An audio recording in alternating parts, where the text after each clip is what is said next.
Ouais. Mon ami vient Bien, on va débuter. On va présenter le 378.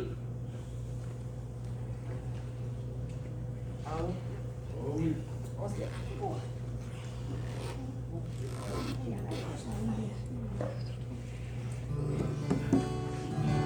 Sur la 1. La gloire de Dieu.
Marcel, mon père. Mon père de mettre à l'église, tout est malade, mon père. Moi, les autres, c'était raquettes, mon père.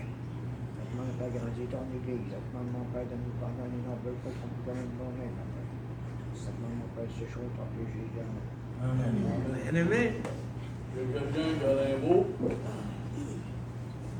Marcel. Ben moi, ce serait pour faire une annonce à l'église. J'ai trouvé de prendre une initiative parce qu'il fallait qu'on réponde, parce qu'il y a deux pasteurs qu'on connaît qui voulaient venir nous rencontrer. C'était le frère Brent Long et le frère Gary Hickman. J'ai pris l'initiative, j'ai demandé à Sœur Carole de s'informer parce qu'ils sont disponibles le 17 novembre à 6 h le soir. Fait que comme on fait nos cultes le matin, je lui demandais à Sœur Carole qu'on puisse switcher, si c'était possible, à 6 h. Fait qu'on aurait la palle de 5h30 à 7h30. Fait que je sais qu'à chaque fois, là, on les reçoit avec amour, on les reçoit, on est heureux de les voir. Fait que ça, j'espère que vous allez me pardonner, j'ai pris l'initiative, mais il y a des fois, tu dois prendre des décisions sans en parler à l'Église avant, en sachant que l'Église était pour le recevoir. J'ai pris cette initiative. Fait que le 17 novembre, rendez-vous pas le matin, à moins que vous voulez passer toute la journée dehors à prier. Rendez-vous pour 5h30. Merci. Un autre mot. Je demanderais les prières. Cette semaine, ça a été vraiment difficile à l'unité. Ça va super bien à l'école, mais à l'unité, ça a été difficile. Je demanderais de prier pour que ça puisse aller mieux cette semaine. Quelqu'un y avait une prière, les requêtes familiales signifiées par la main droite. Gloire à Dieu. Bon santé, le 215.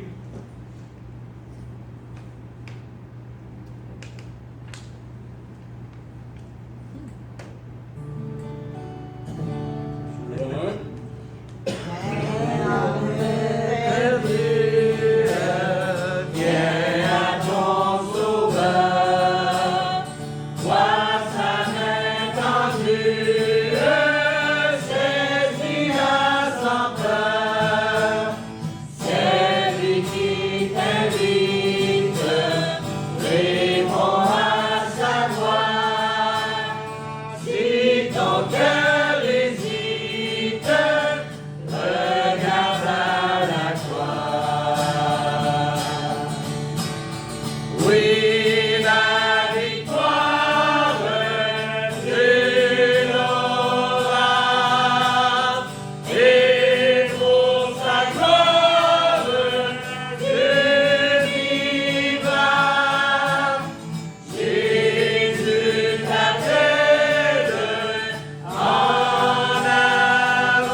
Ce matin, je demanderais de nous faire passer une belle semaine et de nous protéger aussi en cette belle semaine qu'on va passer.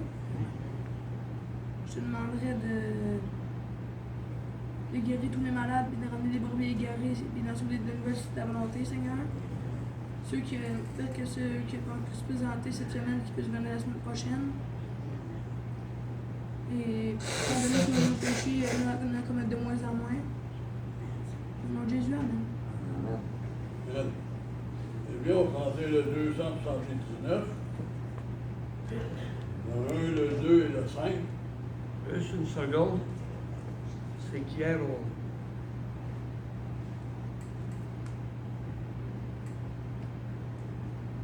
on a appris que Frère Sylvain préparait est trouvé de se rendre à l'hôpital en urgence. Pas d'accord avec lui sur bien des choses, mais ça ne m'empêche pas de lever le pareil. Amen. Fait que soyez en prière. Parce qu'il pense que c'est peut-être un AVC qu'il aurait fait. Fait que ça veut dire qu'il va être encore paralysé un bon bout. Fait que on se prie pour lui.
Cette semaine, j'ai fait une petite étude à la maison.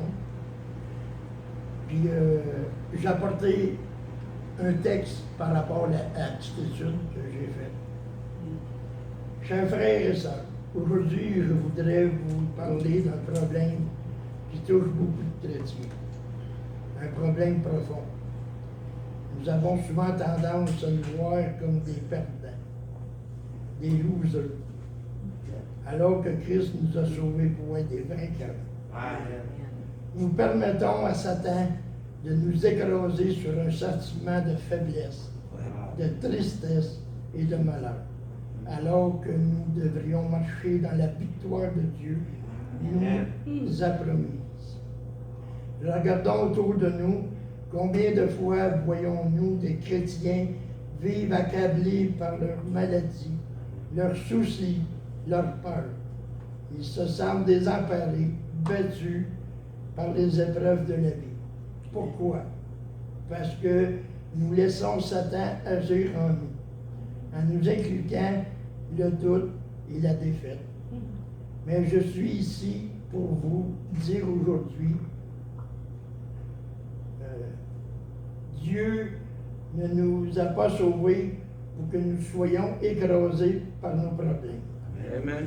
Il ne nous a pas donné la vie éternelle pour que nous vivions dans la défaite. Non. Il nous a sauvés pour que nous marchions dans la victoire. Amen. L'Épître de Jacques nous dit, mes frères, regardez comme un sujet de joie les diverses épreuves auxquelles vous êtes exposés. Jacques nous rappelle ici que les épreuves ne sont pas des signes de la défaite, mais des occasions de grandir, de raffermir notre foi et de nous rapprocher de Dieu. La vraie victoire n'est pas dans l'absence de problèmes, mais dans notre capacité à regarder au-delà d'eux, à voir la main de Dieu qui nous soutient au milieu de nos combats. Ah, attendez, je te prête de perdre, là. Je trompe pas assez. Autrement dit, Satan nous met trop des doutes. On vit des problèmes, puis on se dit, mais Dieu, il est-tu là pour m'aider? Puis des fois, c'est nous autres qui courons après les problèmes. Mais si nous, on est capable de passer au travail, puis qu'on voit notre frère, notre soeur écrasé à terre, on devrait être assez fort pour le relever, puis continuer notre route avec. Amen. Parce que c'est au bout du chemin qu'on va avoir la victoire. Amen. Puis j'ai apporté un cantique qui explique ce texte-là. Amen. C'est plus fort que moi. Amen.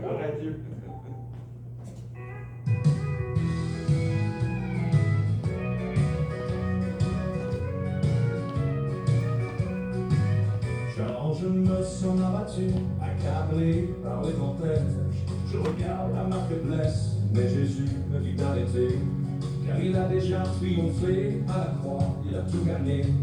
Je ne suis plus un perdant, je marche dans la victoire maintenant. Je ne suis pas un loser, je suis vainqueur. Christ a pris sur lui mes douleurs. Il a brisé mes chaînes, il m'a libéré. Je suis debout en lui, je suis sauvé. Je ne suis pas un loser, je suis vainqueur. Je vis en sa grâce, dans sa faveur. Je marcherai toujours dans la lumière, car Jésus m'a rendu plus que vainqueur. Quand Satan veut m'accuser, me faire croire que tout est fini, je lève les yeux vers le ciel et je me rappelle de sa vie. Christ a porté mes fardeaux, ses bras m'entourent dans les flots. Je ne suis plus un perdant, avec Jésus je suis conquérant. Je ne suis pas un loser, je suis vainqueur. Christ a pris sur lui mes douleurs. Il a brisé mes chaînes, il m'a libéré. Je suis debout en lui, je suis sauvé. Je ne suis pas un loser, je suis vainqueur. Je vis en sa grâce, dans sa faveur. Je marcherai toujours dans la lumière, car Jésus m'a rendu plus que vainqueur. Debout ou à terre, je continue. Sa main me relève, il est avec moi. Si je vois sa faire à genoux, je l'aide à se relever, car en Christ tout est joie. Je ne suis pas un loser, je suis vainqueur. Christ a pris sur lui mes douleurs. Il a brisé mes chaînes, il m'a libéré. Je suis debout en lui, je suis sauvé. Je ne suis pas un loser, je suis vainqueur. Je vis en sa grâce, dans sa faveur. Je marcherai toujours dans la lumière, car Jésus m'a rendu plus que vainqueur. Je ne suis pas un loser, je suis vainqueur. Avec Christ, je marche en conquérant, à jamais dans la splendeur.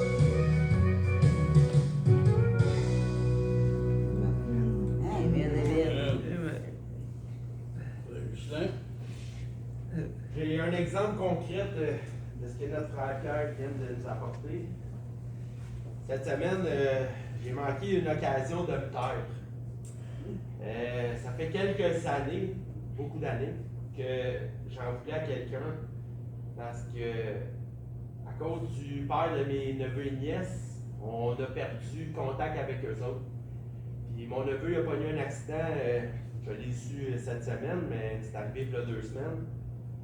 Puis ça m'a mis à l'envers, puis là j'ai comme paniqué, trop d'émotions, puis peut-être un gros manque de sagesse aussi. J'ai écrit à son père, puis j'ai souhaité bonne chance devant Dieu. Parce que oui, il est venu à l'église un certain temps, puis ce qu'il a fait, selon moi, ça se fait pas. Mais bon, j'ai fait une erreur, par manque de sagesse, puis manque de maîtrise de mes émotions. Mais à travers de ça m'a permis de comprendre que ça me donnait rien d'avoir une rancœur envers lui. Puis par après, malheureusement, j'aurais aimé ça que ça se passe avant, mais c'est par après, je me suis demandé qu'est-ce que le Seigneur Jésus aurait fait à ma place. Avant qu'on fasse quoi que ce soit, si on s'interroge sur comment Jésus aurait agi, c'est clairement pas de la façon que nous on le ferait. Si on ne se dit pas nos faiblesses les uns aux autres, de quelle façon qu'on va pouvoir combattre l'ennemi, c'est impossible. Dans la parole de Dieu, il est écrit de confesser nos faiblesses les uns aux autres parce que c'est ensemble que notre prière va être puissante et triomphante. Donc, je vous demande de prier fort pour moi parce que, dernièrement, mes émotions, ils passent par-dessus la sagesse que Dieu me donne. Je veux pas trop prier Dieu qui me donne la sagesse parce que ça va être encore plus rough. Mais s'il le faut, ben, que sa parole s'accomplisse. Priez fort que le Seigneur puisse m'aider parce que je me rends compte que je suis loin d'être à l'image que Dieu veut me former. Maxime? Je voulais l'apporter la semaine passée, mais je l'avais pas. C'est dans Matthieu 4, le verset 1 à 11. Alors l'Esprit de Dieu conduit Jésus dans le désert pour que l'esprit du mal le tente. Pendant 40 jours et 40 nuits, Jésus ne mange rien. Ensuite, il a faim. L'esprit du mal s'approche de Jésus pour le tenter et lui dit « Si tu es le Fils de Dieu, dis à ces pierres, changez-vous en pain. » Jésus lui répond « Dans les livres saints, on lit « Le pain ne suffit pas à faire vivre l'homme. Celui-ci a besoin aussi de toutes les paroles qui sortent de la bouche de Dieu. » Amen. Alors l'Esprit du mal amène Jésus à Jérusalem, la ville sainte. Il le place au sommet du temple et lui dit « Si tu es le Fils de Dieu, jette-toi en bas. » En effet, dans le livre saint, on lit « Dieu commandera à ses anges de te porter dans leurs bras pour que tes pieds ne heurtent pas les pierres. » Jésus lui répond « Dans les livres saints, on lit aussi « Tu ne dois pas provoquer le Seigneur ton Dieu. » L'esprit du mal amène encore Jésus sur une très haute montagne et lui montre tous les royaumes du monde avec leurs richesses et il lui dit « Mets-toi à genoux devant moi pour m'adorer et je vais te donner tout cela. » Jésus lui dit « Va-t'en, Satan. » En effet, dans les livres saints, on lit « C'est le Seigneur ton Dieu que tu dois adorer et c'est lui seul que tu dois servir. » Amen. Alors l'esprit du mal laisse Jésus, des anges s'approchent de Jésus et lui donnent à manger. Puis c'est ça. Ça fonctionne, ça parle en même temps de ne pas se laisser avoir par Satan non plus. Puis, Amen. Ouais. Un autre mot. Le début, on chantait le 14 dans les petits livres. Amen.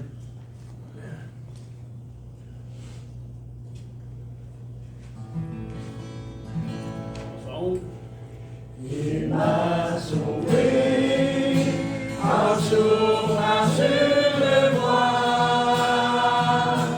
Il m'a sauvé en mourant sur la croix. Et c'est par lui que j'ai la vie.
tantôt.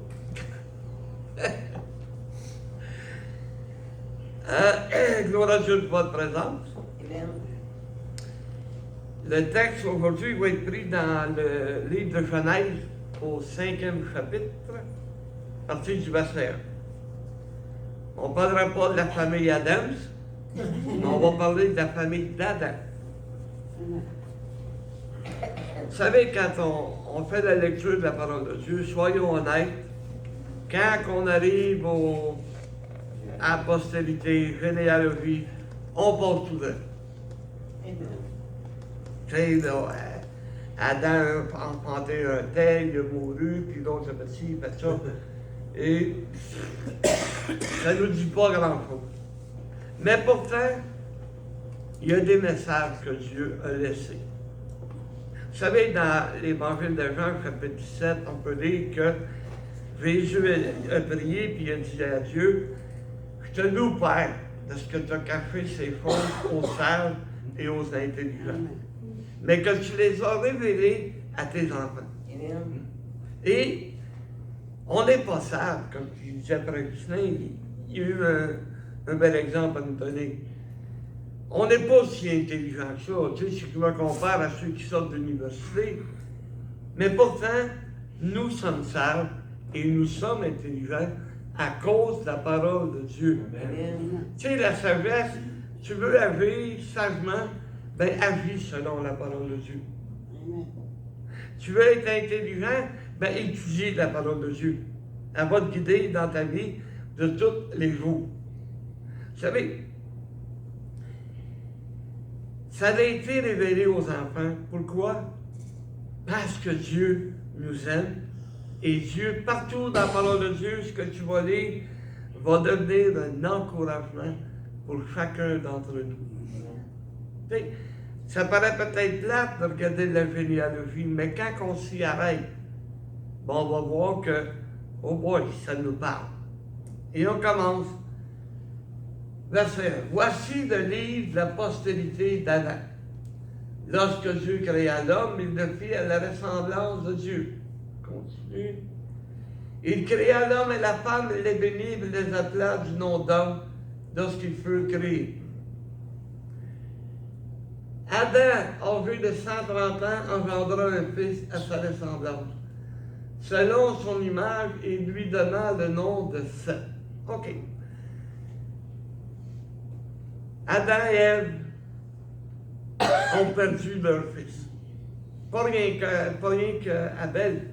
Ils ont perdu toutes les deux parce que Dieu a chassé Caïn. Donc, ils se sont retrouvés plus de fils. Alors, Dieu a permis que Ève puisse enfanter un fils et ils l'ont appelé Seth, qui veut dire compensation. Dieu a compensé la perte de ses deux fils par un autre fils qui allait devenir la postérité d'Adam. Tu sais, Dieu n'a pas dit, bon, ben, c'est correct, là, lui il a fait ça, l'autre est mort, on se débarrasse de tout, puis on arrête ça là. Non, non. Dieu a compensé. Dieu a donné un fils qui remplaçait ces deux fils qu'il avait perdus. Et mes frères et sœurs, le message est clair pour nous. Peu importe ce que tu vas faire, Dieu va toujours compenser. Dieu va toujours te donner de quoi remplacer ce que tu as perdu. Si à cause de Jésus, à cause que nous sommes membres de l'Église, à cause qu'on a abandonné ce que les autres appellent une Église, Dieu va nous donner ce qu'on a besoin. Quand on a accepté Jésus comme notre sauveur, dans mon cas, j'ai été rejeté par ma famille. Ma famille m'a rejeté. Et quelques semaines plus tard, ben là, ma femme a commencé à s'interroger comment que mes parents vont réagir.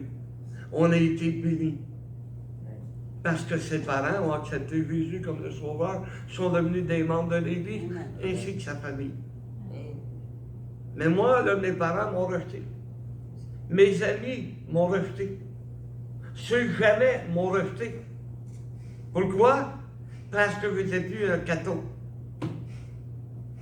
Parce que j'avais renié l'Église catho. Mais Dieu me bénit. Parce que j'ai trouvé dans l'Église des pères, des mères, des frères, des sœurs, des amis sincères. Amen. Dieu a compensé, Dieu a remplacé. Alors voyez-vous, et l'autre, même les pertes financières, Dieu a compensé. Vous savez, quand je suis devenu chrétien, j'étais un gaspilleux. Et je m'étais endetté par sa tête. J'étais tellement mal pris, il a fallu que je vende tout mon stock de musique. Ma guitare, mes amplis, tout ce qui concernait la musique. J'ai eu une grande perte financière. Mais aujourd'hui, quand je regarde tout ça, hey, j'ai 10 fois la valeur de ce que j'avais à cette époque-là, en instrument de musique. J'en ai plus de besoin, alors j'ai commencé à les donner à mes petits-fils, à mes petits-enfants. Et ils s'en servent pour glorifier, pour louer Dieu. Oui, il y a un frère,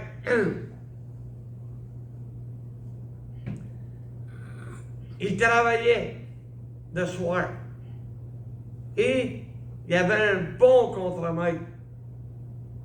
Le contremaître lui permettait le jeudi, OK? On avait nos cultes à 7h30, il lui permettait de 7h à 9h d'être libre pour aller à l'église. Il rentrait 2 heures plus de bonne heure dans l'après-midi et mais ils ont changé de gérant. Puis lui, il n'en est pas question. Ben, il dit c'est de valeur. Ben, moi, mes cultes, c'est plus important que n'importe quoi. Plus important que la job que tu peux m'offrir. Il y a donc un job. La semaine d'ensuite, il y en avait une autre. Dieu avait compensé. Inquiète-toi pas, là. Dieu va tout le temps s'arranger avec ce qu'on appelle nos problèmes.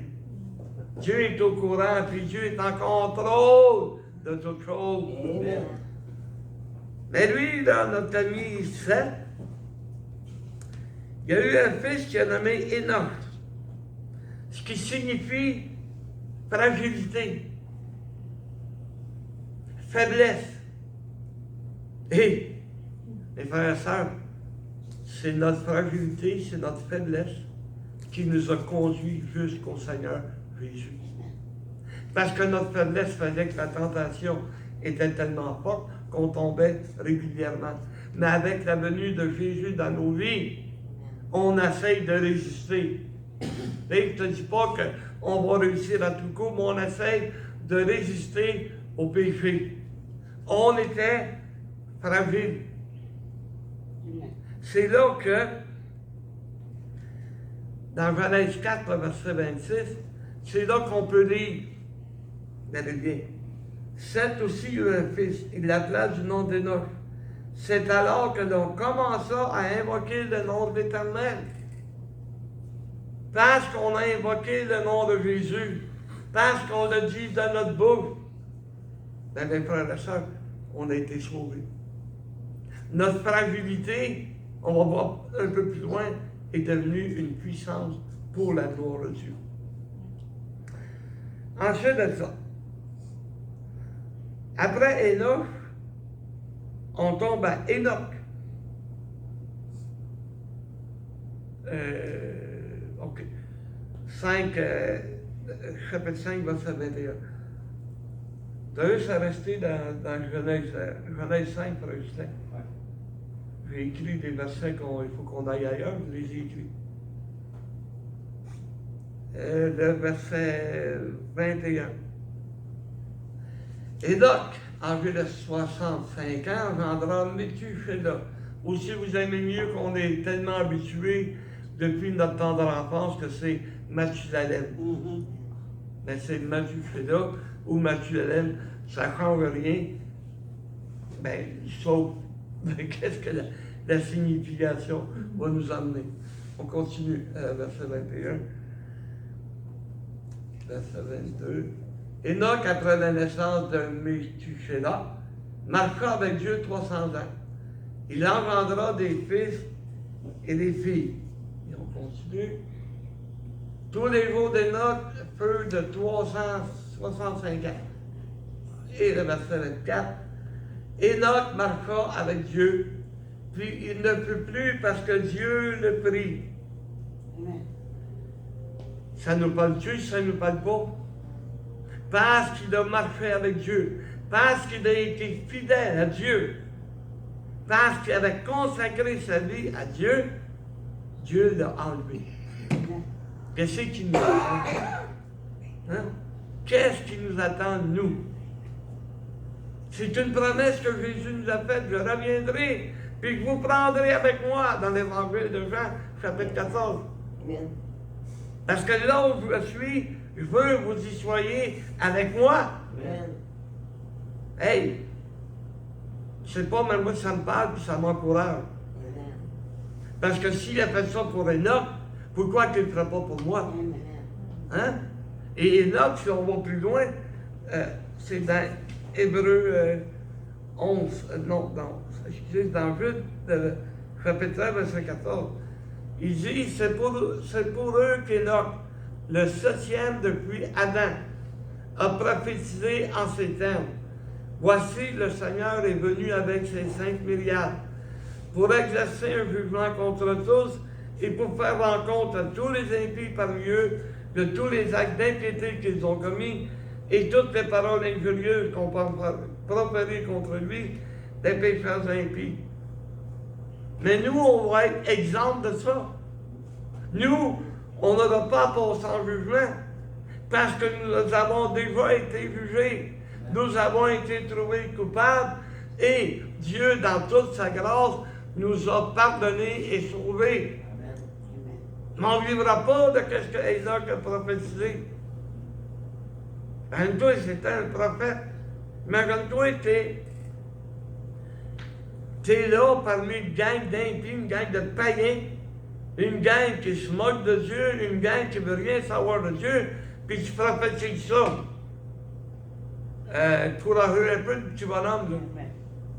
Mais il a été jusqu'au bout. Ça veut dire que nous, on n'a pas à avoir peur.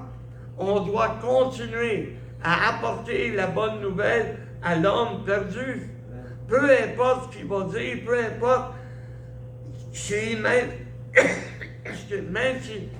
s'il veut nous menacer, t'as pas à t'inquiéter. C'est Dieu qui prend soin de nous autres. Je n'ai pas à avoir peur de quoi que ce soit, à part ma femme.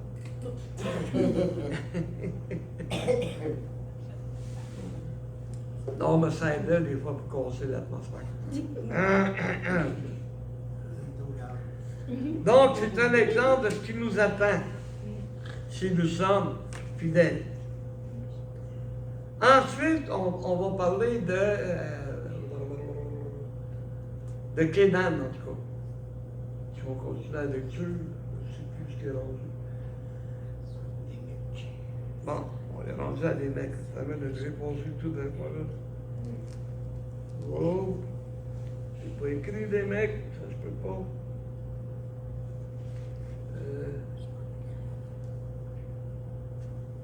Ben oui, j'ai pas écrit. Ah, pourtant. Ah! OK, parle-lui plus loin. Hey. Les mecs veulent dire puissant. Hey!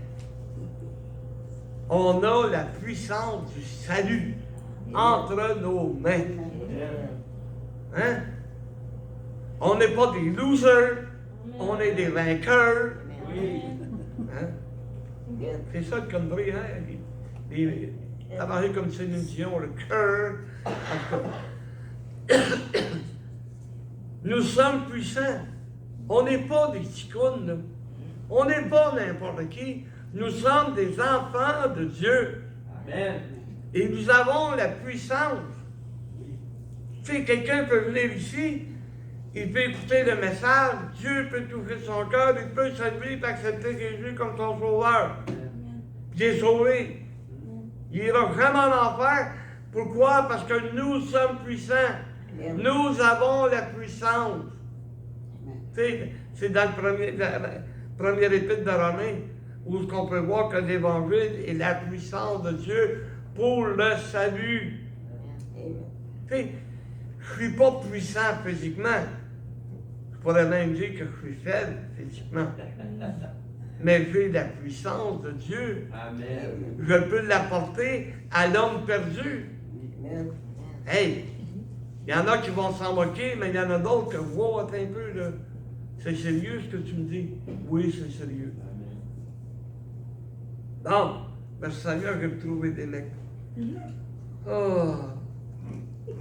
OK. Là, on va aller à Canaan. Canaan veut dire possession. Voyez-vous comment est-ce que Dieu place les choses? Nous sommes la possession de Dieu. On lit dans le livre d'Éphésiens que nous sommes scellés du Saint-Esprit.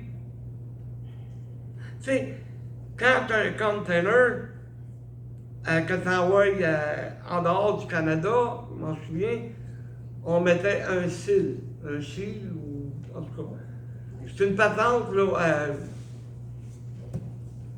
Le saut. en métal, que la seule manière de le défaire, c'est avec des pinces. Il faut que tu le coupes. Parce que si arrivé à l'autre bout, à bon port, il a été ouvert, ben, tu peux être accusé. Donc, il fallait qu'on... Ça appartenait à celui qui le recevait. D'accord? Donc, le Saint-Esprit agit de la même manière. Il y a un sceau sur nous. Nous sommes scellés et nous appartenons à Dieu. Point à la ligne. Donc, nous sommes la possession de Dieu. Nous ne sommes pas la possession de l'homme, la possession du diable, comme tu disais. Hein? Nous sommes la possession de Dieu. On appartient à Dieu. Ensuite de ça, on va sauter à Maladiel, ou les L, en tout cas.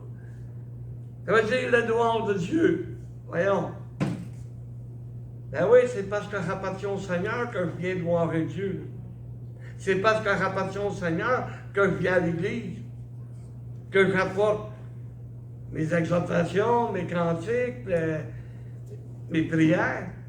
C'est pour, dans le but unique de louer Dieu. Hein? Peu importe ce que tu vas faire, c'est pour la gloire de Dieu.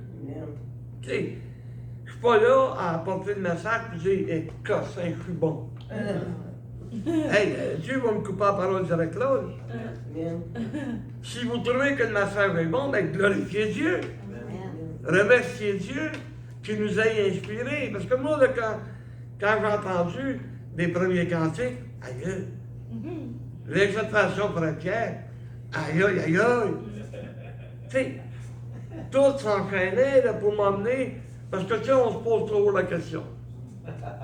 Et ceux qui ont l'expérience de venir ici et de prêcher la parole de Dieu ou d'enseigner la parole de Dieu, peu importe ce que vous prenez, tu sais, que ce soit il y a un message, c'est un message. On est là, puis on n'est pas sûr. Vraiment pas sûr.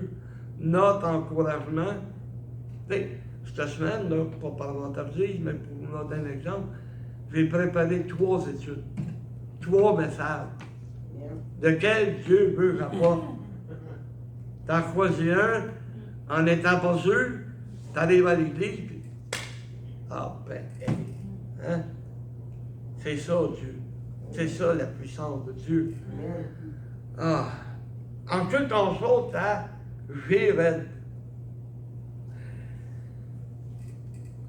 Les règlements. Règles. Quand on parle de règlement, on parle des 2 commandements qui nous ont été laissés par Jésus. Comme quoi qu'on doit aimer le Seigneur notre Dieu de tout notre cœur, toute notre âme, toute notre pensée, puis toute notre force. On doit l'aimer. Et ensuite, ben, tu aimeras ton prochain comme toi-même. Ouais. Tu sais, j'aime mieux d'être ingénieux. Il parle pas de ton prochain, il parle de ton voisin. Neighbor. Hein? Aime ton voisin comme toi-même. Frère Augustin, il a amené un témoignage. Il avait de quoi sur son cœur, il ne l'aimait pas. Et regardez où ça l'a mené. OK, il a tiré une leçon, je suis d'accord. Mais ça l'a amené à être mal à l'aise, pareil. À ne pas se sentir bien face à Dieu. Sachant que Dieu dit, pardonne.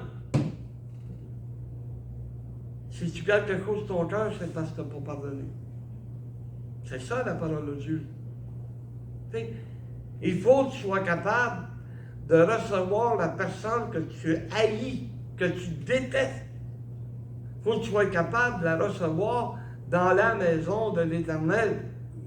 Que tu puisses aller vers cette personne et que tu puisses réconcilier, que tu puisses le prendre dans tes bras, cette personne-là. Mon Dieu, il y a des fois, là, pas évident, hein? On a beau dire, j'ai pardonné, mais dans le fond, on ne l'a pas pardonné. Ben, c'est pour ça qu'il y a des règles. Tu sais, j'aime Dieu, mais j'haïs mon frère. Jean dit, voyons, ça ne marche pas, là. Ça ne marche pas en tout. Et tu comment peux-tu aimer Dieu que tu ne vois pas, tandis que tu haïs que tu n'aimes pas ton frère que tu vois. Mais, regardons tout ça dans l'ensemble, puis je pense que Dieu est en train de poindre par rapport à Augustin, là. Il prie frère mais il parle à chacun d'entre nous. Tu sais, il y a des fois qu'on a une petite crotte sur le cœur, mais la petite crotte, elle va devenir grosse. Ensuite de ça, Mathusalem, qui veut dire envoyer à la mort. Envoyer à la mort. Le diable nous a envoyés à la mort parce qu'il a emmené le péché sur la terre et qui nous a emmenés à être fragiles. Il nous a emmenés à désobéir à Dieu. Mais on est passé à travers la mort parce que Jésus a vaincu la mort. Et il nous a donné le salut éternel. Vous savez, on n'ira jamais en enfer. Ça, c'est la grande joie que chaque chrétien devrait ressentir. On n'ira pas périr dans le lac de feu et de soufre. Même si les gens s'en moquent, même si les gens disent l'enfer c'est sa terre. Ben va dire c'est un Esquimau à moins 40. Hein? C'est un lac de feu et de soufre. Les problèmes auxquels nous sommes exposés, il y a une solution. Et si on veut être honnête, bien souvent les problèmes, c'est nous qui les avons causés. Tu sais, si t'es pogné par sa tête, là, d'un dette, c'est parce que c'est toi qui l'as causé. Parce que Dieu nous demande d'être des économes. J'ai vécu longtemps avec ça, là. J'ai été béni que ma femme puisse m'aider pour qu'on s'en débarrasse. Quand elle a dit, bon ben là, on se débarrasse nos cartes. Oh, tabarouette. Ça veut dire que tu n'arrêtes plus rien, tu ne fais plus rien, tu ne rêves plus à rien. Tu fermes ta trappe, puis moi je paye les cartes. Mais je suis béni, ils sont payés. Elle était un bon économe. Il y a des fois, quand elle est passée par-dessus son économie, mais quand elle dit non, c'est non. Tu t'obstines pas. OK? Donc, le diable nous avait envoyé à la mort, mais nous avons eu une sorte de résurrection. On est passé de la mort à la vie. Quand on a été baptisé, on a montré à l'Église ce qui se passait dans notre cœur. D'accord? Et ensuite de ça, on parle de Noé. Ah. Noé signifie repos. Et mes frères et sœurs, si on se réfère à Hébreux 4, à partir du verset 6, qui dit puisqu'il est réservé à quelques-uns d'y entrer, que ceux qui d'abord la promesse a été faite n'y sont pas entrés à cause de leur désobéissance. Il prend l'exemple du peuple d'Israël qui a été offert le repos, mais qui ne l'ont pas pris. Dieu fixe de nouveau un jour. Aujourd'hui, en disant dans la Bible si longtemps après, qu'il est dit plus haut, si vous entendez sa voix, n'endurcissez pas vos cœurs. Amen. On est béni parce que nous, on n'a pas endurci nos cœurs. Pas parce qu'on l'a fait par nous autres mêmes, parce que Dieu avait ouvert notre cœur Amen. pour nous conduire jusqu'au salut. Car si Josué leur avait donné le repos, il ne parlerait pas après cela d'un autre jour. Et Josué les a emmenés dans la terre promise. Ils ont conquéri la terre promise en pensant, bon ben, fini les problèmes. Oh non, il n'était pas fini. Il y a donc un repos de sabbat réservé au peuple de Dieu. Car celui qui entre dans le repos de Dieu se repose de ses œuvres, comme Dieu s'est reposé des siennes. Efforçons-nous donc d'entrer dans ce repos. Si tu veux avoir du repos, il faut que tu travailles. Vous savez, hey, aujourd'hui, avec les conventions collectives, avec les ci, les ça, bon ben, on travaille du lundi au vendredi. C'est des heures peut-être différentes, mais on travaille 5 jours. Autrefois, les gens travaillaient 10 heures par jour, 6 jours par semaine. On dit, quand tu fais 45 heures, tu peux faire de l'overtime. Ils faisaient ces heures-là. Il y avait le repos le dimanche. Parce que le repos chrétien, c'est le dimanche. Tandis que le repos juif, vous savez mieux, le sabbat juif, c'est le samedi.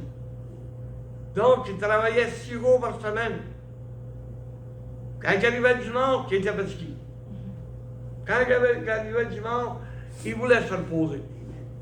Hein? Combien de fois que les bonhommes faisaient une bonne petite sieste l'après-midi, le dimanche après-midi? Hein? Parce qu'il en avait besoin, il était fatigué. Il avait mérité un repos. Et nous,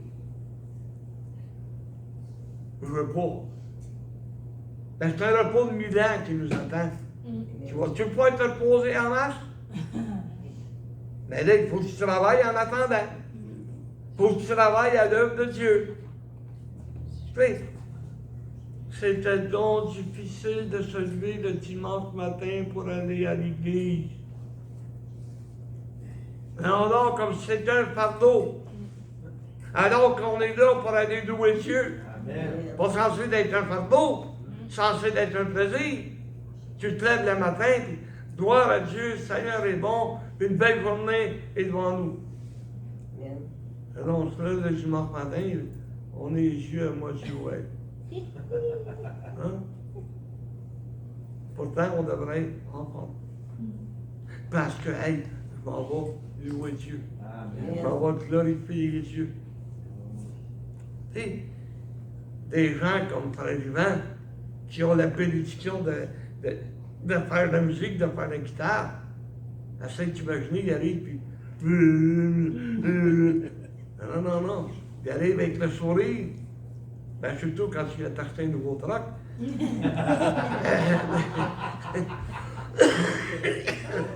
Le sourire est plus facile. Non, mais blague à part, il s'en vient dans le but de glorifier Dieu. Et nous aussi, on devrait être là dans le but de glorifier Dieu. Frère Yvan roule la guitare, puis nous autres, on est là. Tu sais, un matin, j'étais béni, j'avais un peu de voix. Et j'en ai profité. Hey, c'est tellement le fun. Amen. Hey, c'est tellement le fun, tu choisis des cantiques, tu choisis des accords, puis oh boy, ça vient chercher jusque dans le fond, là. Et ils appellent ça le diaphragme. Ils m'ont dit une affaire, un matin, il vibrait d'aplomb, le mien. Ouh, que le Seigneur est bon.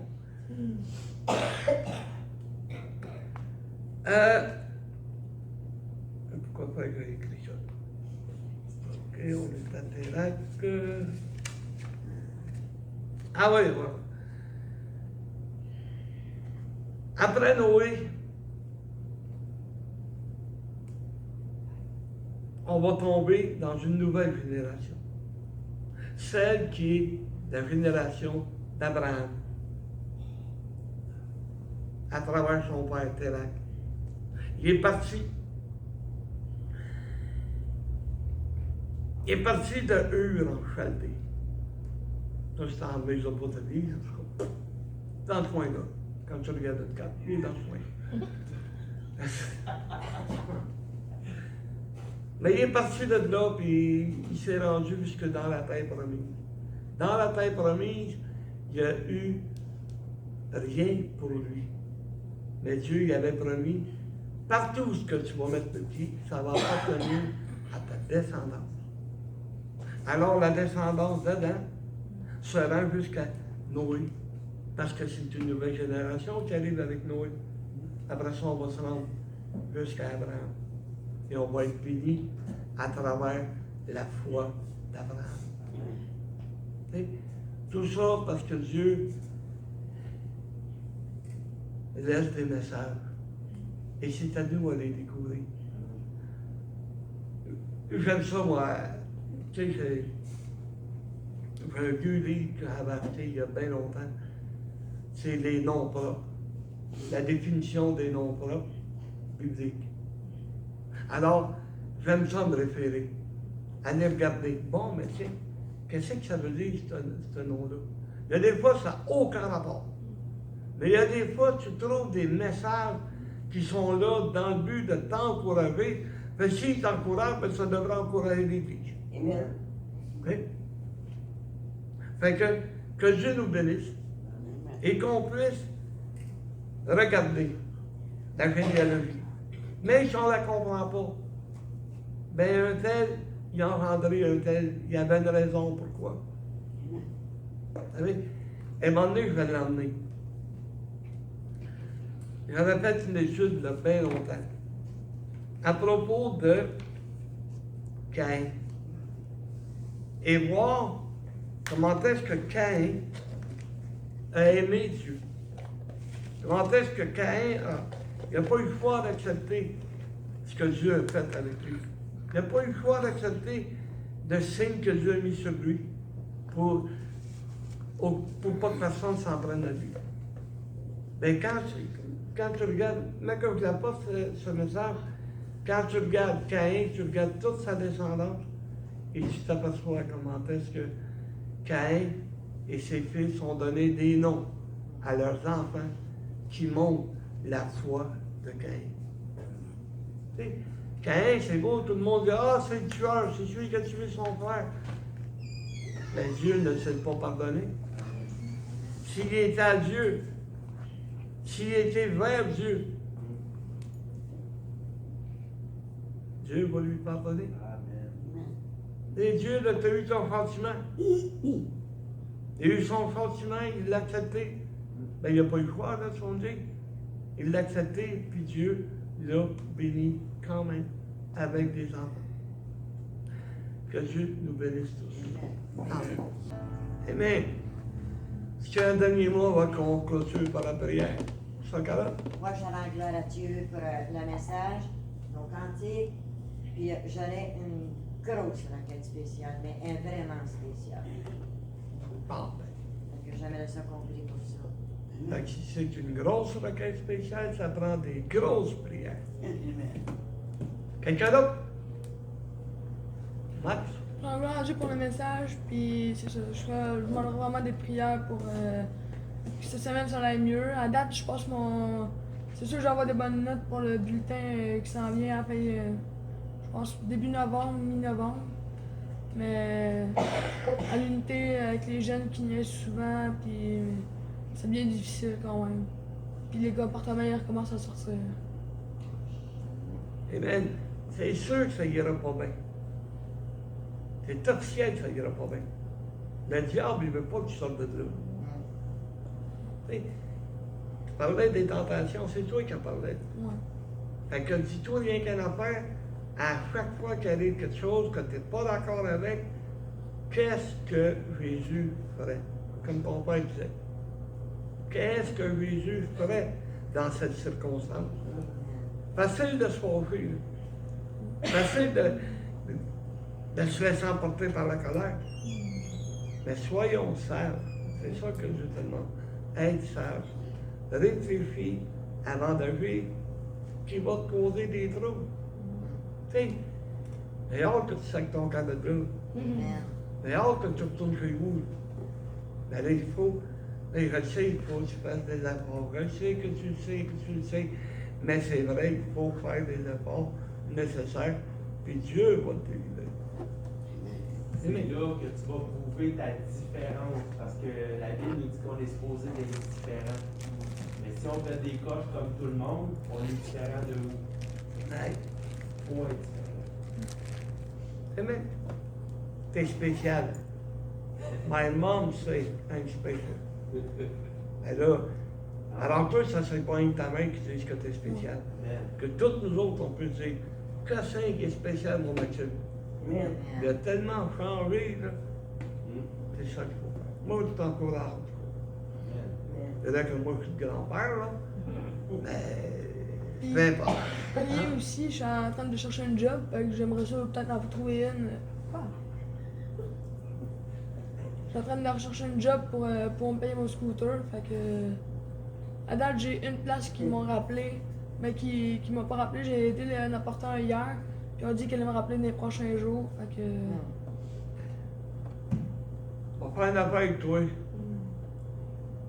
Même que tu sortes une fois pour toutes. Ben, je vais donner 250$ pour ton scooter. Merci. Concentre-toi. Au lieu de te rechercher une job, là, concentre-toi sur ce que tu as à faire. Concentre-toi sur moi, il faut que je sorte ici. Tu vas tout faire. Fait que tout le monde l'a entendu, c'est un deal que je fais avec toi. Je ne suis pas plus riche qu'un autre, mais ça, je peux me permettre de le faire pour la gloire de Dieu. Pour avoir mon petit-fils à mes côtés. Quelqu'un d'autre? C'est pas personne d'autre, là. Ben, je veux vous conduire en prière. Et tu le dois. Éternel, je te remercie, Seigneur, de m'avoir aidé ce matin là, pour le message. Je te remercie, Seigneur, que mes frères ils ont arrêté de prendre quelques moments, Seigneur, pour trouver des mots d'encouragement. Des mots qui sont droits, Seigneur, puis qui nous encouragent à continuer dans ton œuvre, mon Père. Je te demande de continuer, Seigneur, d'aider Frère Pierre avec le don qu'il a, Seigneur. Il te sort ça, là, à 3 semaines. Ça prend quelqu'un que tu bénis et que tu aides, Seigneur. Je te demande, Seigneur, pour notre frère Sylvain, Seigneur, de mettre ta main sur lui, Seigneur. Que les médecins puissent trouver ce qu'il a, mon Père, et que ça ne soit pas si grave que ça, Père. Je te demande, mon Père, de nous aider, chacun d'entre nous, Seigneur, de continuer à nous bénir, Seigneur, de continuer à exaucer nos requêtes, mon Père. Aide-nous, Seigneur, afin qu'on soit de lumière pour le monde perdu, mon Père. Je te demande, Seigneur, de nous préparer le jour, Seigneur, où ce que tu viendras, mon Père, où est-ce que tu viendras sur cette terre à travers ton Fils, Seigneur, pour enlever ton Église, Père. Fais qu'on soit préparé, Seigneur, qu'on n'aille pas à l'ouvrir, mon Père, mais qu'on ait droit aux pleines récompenses que tu peux nous offrir, Seigneur. Je te demande, mon Père, de continuer à mettre ta main sur moi, mon Père, sur les maladies que je peux avoir. Aidez ma femme, Seigneur, garde-la dans tes mains précieuses, mon Père. Tu sais que j'ai besoin d'elle, Seigneur. Je te demande de la bénir abondamment, Père. Je te demande, Seigneur, de ne pas me soumettre à la tentation, Seigneur. Tu sais mes faiblesses, mon Père. Tellement plus tôt, Seigneur, de me délivrer du mal. Dans le précieux nom de Jésus, je te demande cinq fois, Père. Oh, oublions pas Maxime, puis oublions pas la grosse requête de notre sœur Carole, Seigneur. Ainsi que tous ceux qui ont levé leurs mains au début du culte, quand Frère Normal leur a demandé si quelqu'un a besoin de prière. Je te demande de les exaucer selon ta volonté, Père. Au nom de Jésus, je te demande cinq fois, Seigneur. Amen. Amen. Oh.